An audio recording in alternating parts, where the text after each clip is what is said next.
Abbiamo qui Tommaso Bianchi, dirigente dell'Hockey Prato, prestazione comunque discreta dei ragazzi, comunque hanno subito dei ragazzi giovani ma comunque hanno difeso bene. Sì, abbiamo subito un po' l'aggressività del Follonia, sono stati molto bravi, venivano a prenderci insomma, dietro porta addirittura in alcune situazioni. I ragazzi comunque sono stati bravi secondo me e veniamo insomma, da 4 sconfitte, non è facile, ma hanno trovato insomma, la motivazione giusta per comunque stare in pista. Anche sotto nel risultato comunque ho visto un buon atteggiamento da parte della squadra, mi sono piaciuti, abbiamo fatto diverse variazioni tattiche sia in difesa che in attacco e ripeto, ho visto un buon passo in avanti rispetto alle scorse partite.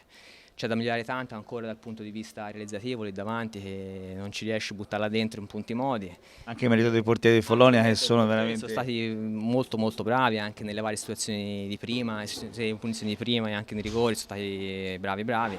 Vedete, il merito del Follonia comunque insomma, ha avuto un pressing incredibile, ci ha messo in difficoltà. Ripeto, comunque abbiamo giocato secondo me discretamente e siamo migliorati, è un passo in avanti insomma, e speriamo nella prossima partita di fare ulteriormente un passo in avanti.